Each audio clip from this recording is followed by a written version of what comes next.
Bienvenue dans cette nouvelle vidéo. Aujourd'hui, nous allons voir comment créer un cours en partant de zéro, étape par étape, avec un sujet que l'on ne connaît pas forcément. A tout de suite.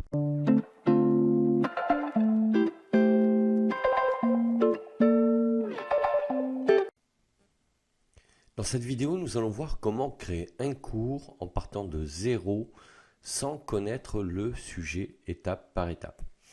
Alors pour le sujet, justement, j'ai pris comme exemple le chocolat, car l'idée est de montrer comment appliquer une méthodologie pour créer un cours. Et ce sujet parle à tout le monde, même si la plupart des gens, comme moi, ne connaissons pas en détail ce à quoi ça correspond. Et c'est justement à travers cette vidéo et en faisant mes recherches que je vais découvrir avec vous de quoi il en retourne. Alors l'idée dans un premier temps, c'est de constituer sur le support de cours PowerPoint les informations que l'on retrouve dans une fiche pédagogique avec le titre, c'est-à-dire le sujet du cours, l'objectif pédagogique, le public visé, les prérequis et ensuite le programme. Donc c'est ce que nous allons voir étape par étape dans cette vidéo. Et nous terminerons par éventuellement une évaluation si c'est nécessaire. Alors avant de commencer, il faut bien évidemment préparer son support de cours PowerPoint avant de faire ses recherches. Mais une fois que l'on a fait ses recherches, on enregistre tous les liens des différents sites sur lesquels on a trouvé des informations, en sachant qu'on peut aussi utiliser des livres, des études, des PDF, tous les documents qui peuvent être utiles pour constituer un cours. Mais aujourd'hui, dans l'exercice que je vais vous faire, l'idée c'est d'aller droit au but en allant sur Internet parce qu'il y a plein d'informations qui sont déjà disponibles. Alors, j'ai déjà préparé une petite liste, c'est ce que nous allons voir tout de suite.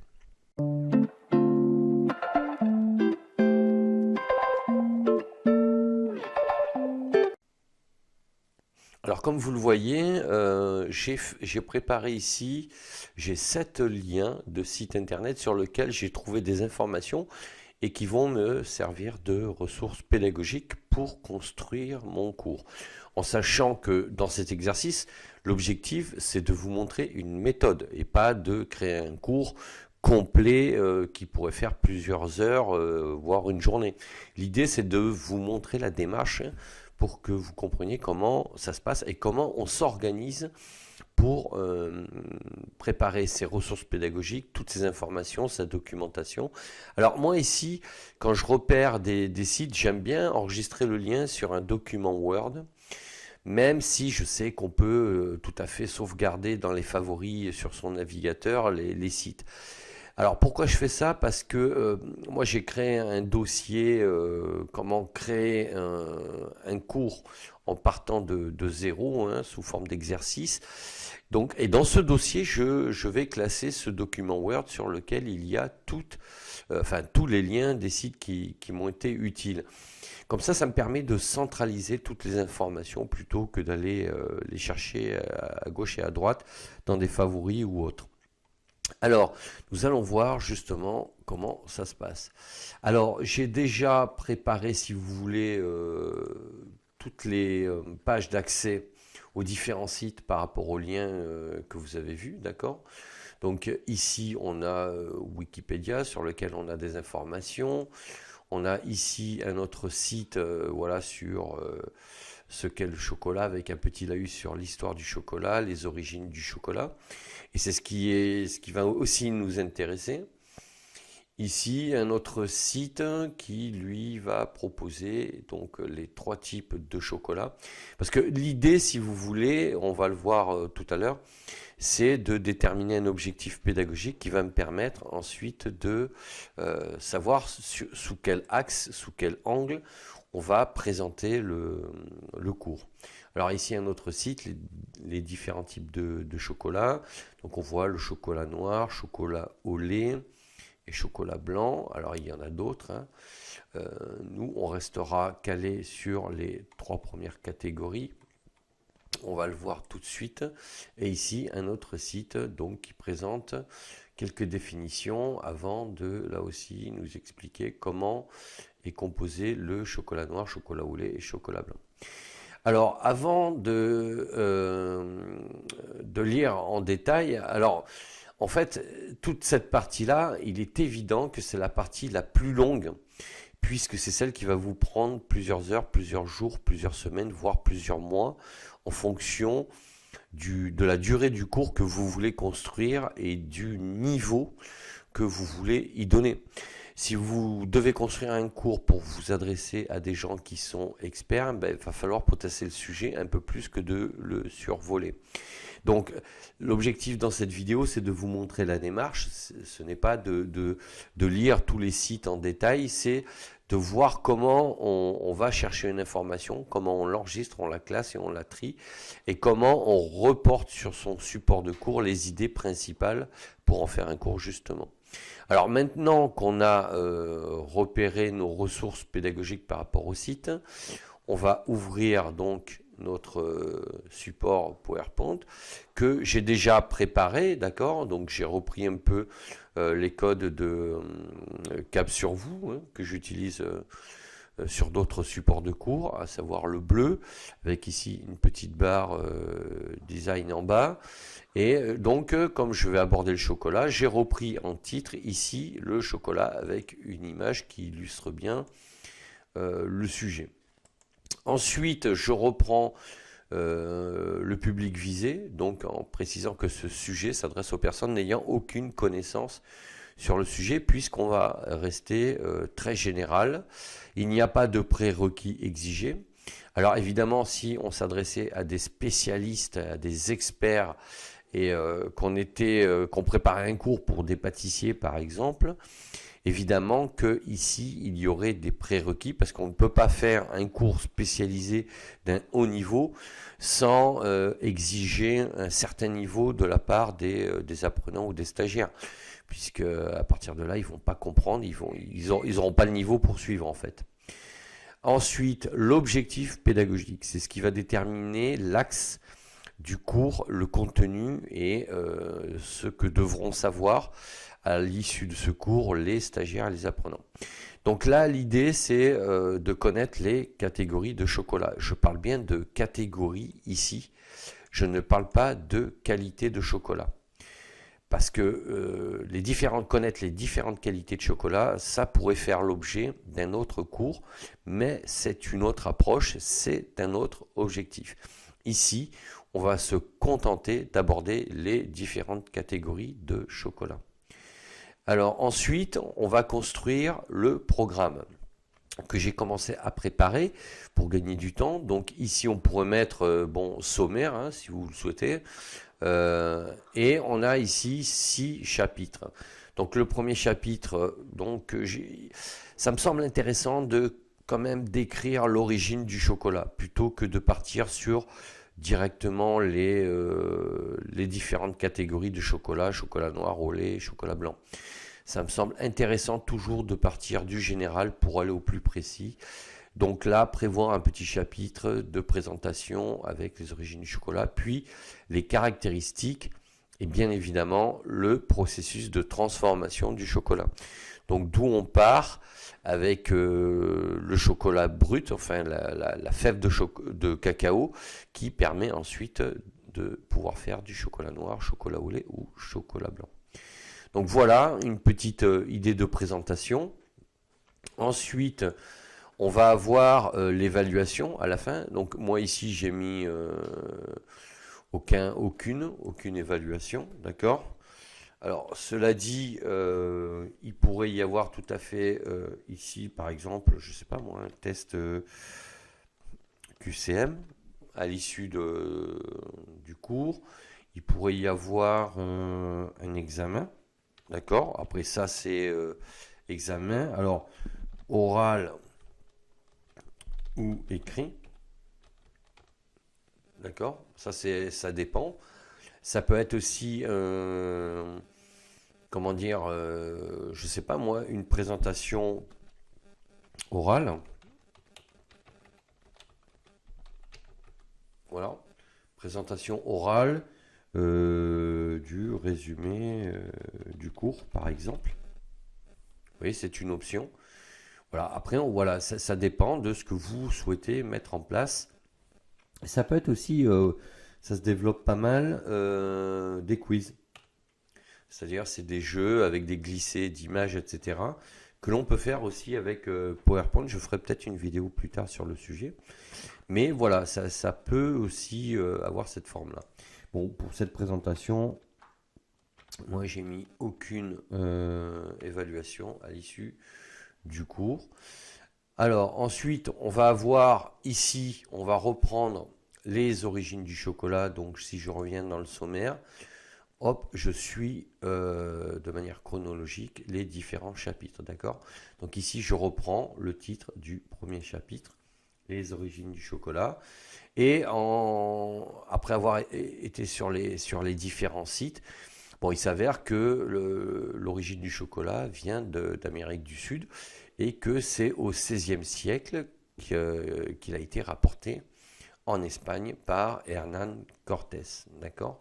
Donc ça, c'est une info que j'ai retrouvée sur plusieurs sites et qui donc ce sont des sites donc de spécialistes du chocolat, hein, quand même, hein. Donc ce sont des gens qui maîtrisent et qui connaissent leur sujet, et ce sont voilà, des gens qui ont les mêmes sources depuis des années, voire des décennies. Donc sur la source, il n'y a pas d'erreur possible. Mais bon, voilà, c'est quelque chose qu'il faut vérifier absolument lorsque l'on fait un support de cours et qu'on va à la recherche d'informations, de s'assurer que les sources sont vraiment fiables. Alors ensuite, on va avoir les caractéristiques du chocolat. Donc là, on est bien dans le chapitre 2, d'accord? Alors dans les caractéristiques, ben, on va expliquer ce qu'est justement l'arbuste que l'on appelle le cacaoyer, dans lequel on trouve les cabosses, qui est le fruit qui procure les graines de cacao, d'accord, qui ensuite procure les fèves de cacao, qui sont les graines séchées et fermentées, et ensuite qui donne le beurre de cacao, qui sont donc des matières grasses contenues dans le grain de cacao. Donc on pourrait tout à fait développer. Alors ici, si on voulait faire d'autres slides, plutôt que de faire une slide vierge et de tout recopier, on peut se mettre ici à gauche. Je vais faire clic droit sur la diapo et je vais cliquer sur dupliquer. D'accord? Et ici, vous voyez que vous avez exactement la même slide. Alors en faisant ça, eh ben, je récupère le titre. Et ici, si je veux, à ce moment-là, je peux mettre d'autres informations concernant les caractéristiques du chocolat, d'accord, et je peux avoir autant de slides que nécessaire. Donc je peux en avoir 5, 10, 15, 20, 30. Moi, quand je donnais des cours sur une semaine, je partais avec plusieurs supports de cours. J'avais des supports qui contenaient 50, 60, 80, 100 slides. Et certaines avaient plusieurs dizaines de slides consacrés à différents chapitres. Donc voilà pour le premier. Deuxième chapitre, on peut continuer. Donc celui-là, du coup, je le supprime parce qu'on n'en a plus besoin. Donc clic droit et je fais supprimer. Et là, on arrive sur le troisième slide, à savoir le processus de transformation du chocolat, qui est un processus étape par étape que j'ai trouvé sur l'un des différents sites ici, et dans lequel j'ai pu trouver toutes les informations. D'accord? Alors, je reviens sur le cours. Donc, il y a plusieurs étapes, 1, 2, 3, 4, 5 étapes. Et ensuite, on va attaquer le chapitre 4, à savoir le chocolat noir. Donc, vous voyez, on est parti sur les origines. Donc, on sait d'où vient le chocolat, d'accord, quand il a été importé en Europe. On connaît ses caractéristiques, d'accord. On connaît ses différents processus de transformation. Alors là, ça ressemble à un mini sommaire, d'accord, du processus. Mais il est évident que là, par exemple, ici, quand on va développer, vous allez faire dupliquer la diapositive. Et ici, vous allez supprimer ça et vous allez garder nettoyage. Et là, vous allez développer un ou plusieurs slides sur le nettoyage. D'accord? Et une fois que vous aurez fait ça, vous ferez dupliquer et ici, vous aurez pré-séchage. D'accord? Donc ici, vous garderez que pré-séchage. Voilà, hop. Et vous développerez ici vos points sur le pré-séchage. Donc ce qui veut dire que, hop, je reviens. Voilà, ça veut dire qu'ici, au minimum, vous avez 1, 2, 3, 4, 5 slides. 5 slides en sachant que comme ça, même sans connaître le sujet, on peut raisonnablement dire qu'on peut aller faire jusqu'à 5 à 10 slides par thème. D'accord? Alors on va dire, allez, 2-3 pour le nettoyage et 2-3 pour chaque item. Voilà, ça veut dire qu'on va se retrouver ici avec une quinzaine de diapositives. Et si on rentre dans le détail, plus on détaille chaque processus, et on peut aller jusqu'à 100 slides, hein. Après il n'y a pas de limite. Hein. Et ça dépend de l'objectif pédagogique, hein, d'accord? Et comme là, l'objectif, ce n'est pas de montrer le processus de transformation dans son détail, mais plutôt de montrer les différentes catégories. Donc on va rester centré sur ça. Donc ici, on reprend le chapitre 4 avec le chocolat noir. Ici, alors, comment est constitué le chocolat noir? Il faut qu'il y ait 43% de cacao, 26% de beurre de cacao, 14% de cacao sec et dégraissé. Donc ces informations-là, je les ai trouvées sur ce site. Donc ici, vous voyez, qui reprend toutes les informations. Donc c'est des chiffres qui sont donnés sur ce site. C'est des chiffres qui sont donnés également sur ce site et qui sont donnés sur l'ensemble des sites. Hein. D'ailleurs, si on reprend ici, on va retrouver les mêmes informations. D'accord? Ensuite, vous avez celui-ci qui va vous présenter en proportion ce qu'il est nécessaire comme ingrédient pour avoir du chocolat noir, chocolat au lait et chocolat blanc. D'accord? Voilà, c'est une information. Ici, on va avoir un site qui reprend justement l'historique, d'accord? Avec, vous voyez, on retrouve l'information que j'ai notée sur le cours. Et ici, on a Wikipédia. Alors, Wikipédia, c'est intéressant, mais ça ne présente pas les informations dans l'ordre du sommaire que l'on a établi sur le cours. Donc là, il faut aller décortiquer et se faire des fiches à côté, d'accord, pour pouvoir tout remettre dans l'ordre qui nous intéresse. Et j'ai trouvé un site qui est très intéressant, alors qui est là aussi un spécialiste du chocolat, mais qui présente très bien par définition les différentes caractéristiques justement du chocolat. Notamment de la cabosse, de la fève, du grain ou gruau de cacao, etc., etc. Et ce qui est intéressant sur ce site, c'est qu'ici, alors évidemment, il reprend ici, vous voyez, les mêmes pourcentages de matière issue du cacao pour faire du chocolat noir, chocolat au lait ou chocolat blanc. Donc on voit que les informations se recoupent sur ce site. Mais ce qui est intéressant, c'est qu'ici, ce site, il a mis un lien et qui va nous renvoyer vers une source extrêmement fiable puisque c'est le site de Légifrance. Alors le site de Légifrance, c'est le site du droit. On y retrouve tous les codes liés aux différents types de droits et codes en vigueur, d'accord? Donc on va avoir le code de l'immobilier, le code du commerce, le code de la route, le code, je ne sais pas moi, de n'importe quel secteur d'activité, de tout ce qui est réglementation. Donc on va avoir les lois, les décrets, les textes consolidés, les jurisprudences. Vous voyez ici les différents types de codes, les différents articles liés à la Constitution. Vous voyez, c'est extrêmement fourni. Alors, ce qui nous intéresse, nous, c'est que ici, on voit le décret 76-692 du 13 juillet 76 qui décrit de quoi doit être constitué donc un chocolat noir avec les différentes proportions. Donc ici, on a des sources qui sont complètement juridiques, qui ont été inscrites dans la loi.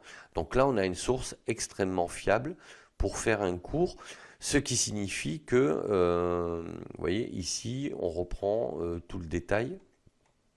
Alors bon, c'est des textes de loi, donc c'est pas très digeste, hein, mais voilà, si vous prenez le temps, vous avez toutes les informations qui sont ici dans cette réglementation. Donc si on revient ici sur le site, voilà, donc on constate que toutes les informations qui sont écrites ici sont issues de Légifrance et donc sont hyper fiables. Ce qui signifie que sur notre support de cours, toutes les informations que l'on met ici, on met des informations qui sont sourcées. Alors ensuite, on aura pareil pour le chocolat au lait, d'accord? Donc on retrouve des pourcentages de matière minimale qui doivent être intégrés dans le chocolat au lait pour que ça soit reconnu comme étant du chocolat au lait. Et on aura pareil pour le chocolat blanc.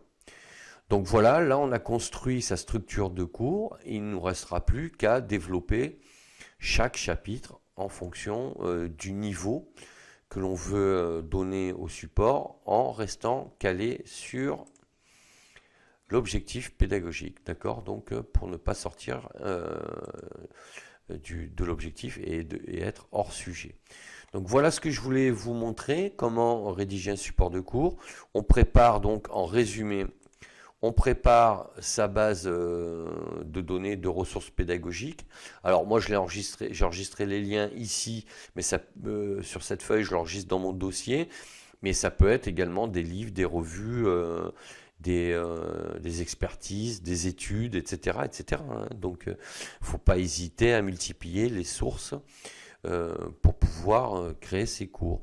Après, il est évident que plus vous multipliez les sources et plus ça vous donnera du travail, mais en même temps, plus vous aurez un cours qui sera étayé. Alors l'idée, c'est, voilà, une fois que vous avez organisé comme ça vos ressources pédagogiques, vous créez votre matrice de support de cours, et après, une fois que vous avez la matrice, vous n'avez plus qu'à ici dupliquer à chaque fois les slides pour mettre de nouvelles informations sur le chocolat, par exemple. D'accord? Donc je supprime, tac, et celui-là, je supprime aussi. Voilà ce que je voulais vous montrer pour, comme méthode de travail pour faire un cours sur un sujet que je ne connaissais pas, vous voyez, bon, comme tout le monde, hein, je connaissais le chocolat, mais... Alors évidemment, pour préparer cette vidéo, j'ai tapé dans mon navigateur donc chocolat, hein, et après j'ai repéré rapidement ces sites-là. Alors c'est vrai que j'ai pas lu en détail parce que c'est pas l'objectif, vous avez compris la démarche, mais c'est de cette manière-là que je fonctionne de manière générale avec une méthode de travail plus approfondie, plus travaillée, hein, évidemment, sur les sujets que je maîtrise et que j'aborde sur mon blog ou sur ma chaîne. Donc voilà ce que je voulais vous dire pour cette vidéo. Donc si ce sujet vous a plu, n'hésitez pas à me le dire en commentaire, à mettre un pouce bleu vers le haut, à vous abonner à la chaîne.